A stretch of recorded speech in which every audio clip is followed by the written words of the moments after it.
Hello mga kachapopoy, ito nga pala si Noli Incad ng Chops Online Tutorial Services or the Chops Review Center.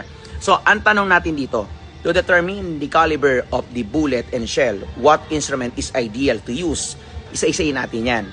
So, yung chronograph, ang ginagamit, ang purpose nito ng chronograph is to measure the velocity of the bullet or gaano kabilis ang bullet. Okay, so maraming factor paano malalaman or maraming factor paano bumibilis ang isang bullet. Sa next topic yan.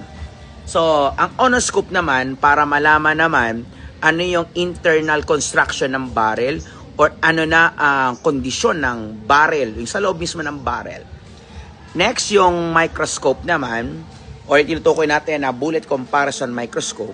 Ang purpose niyan, i-check natin yung mga markings at yung markings na yan gagamitin natin whether ito ay nanggaling ba sa iisang firearm na pinanggalingan ng bullet, kung ipinutok ba doon o hindi.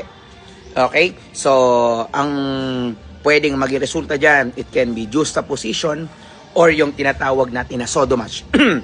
Ngayon, pag juxtaposition, ibig sabihin, doon nga nanggaling sa tinatawag natin, either iisa lang ang pinanggalingan nilang firearm or doon nang galing mismo sa firearm na yon or specific firearm na yan.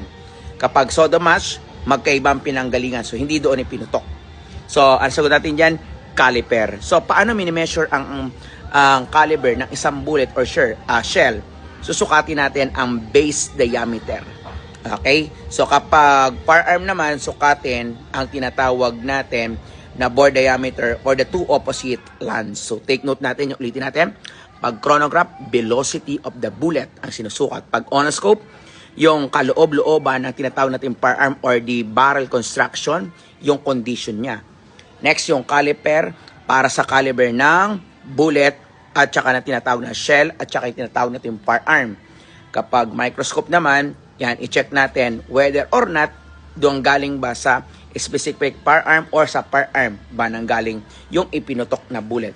So, sa mga gusto pa mag-enroll ng aming final coaching, tara na, enroll na sa Chops Review Center, ang nag-iisang mataas ang passing rate at producer ng libu-libong criminologists sa Pilipinas. O, chapopoy tayo dyan, chapopoy tayo dyan.